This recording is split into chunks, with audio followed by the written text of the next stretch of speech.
un escritor americano, Bradbury, se chama o tipo, que el creou o concepto brúxula moral. E paréceme super acertado, non? A brúxula como aquelo co que ti guías a túa ética. É moi interesante, non? Esa idea de que ti precisas ter esa brúxula moral, pero iso fórmalo ti. E aí precisas autocoñecemento e madurez para saber que é o que realmente che importa a ti. Daquela, sen brúxula moral, vives ao chou.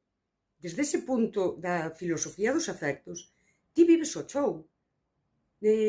Non sabes que queres, non sabes que non queres, porque a xente moitas veces di, eu sei o que non quero, pero isto non é real. A veces o eu sei o que non quero é unha frase titular para a evasión, para dicir, pois non era o que quería. Que eu sempre o digo, é que dicir sei o que non quero é en si unha evasión. Escapar do que non quero. Mas para onde escapas?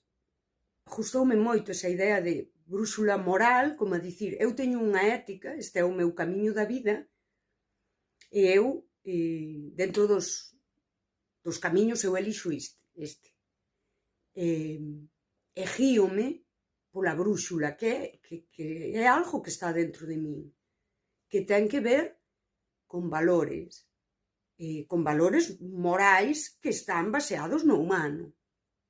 Pois que digo sempre, máis aló de en que traballo, a que me adico, é superficial, que é supervivencia na sociedade, está moi ben, pero é supervivencia.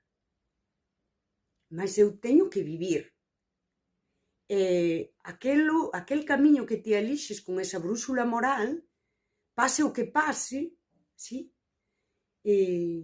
ti vas estar sempre en todos os contextos da túa vida sendo ese ser humano que é coherente, que se posiciona desde a súa ética. E aí, despois, pois, que pase o que teña que pasar, e ti camiñas, e hai dificultades, e tempos mellores, tempos peores. Mas iso non te descoloca, non? Porque ti xa estás no mundo sabendo quen és e quen queres ser. E aí guías como ti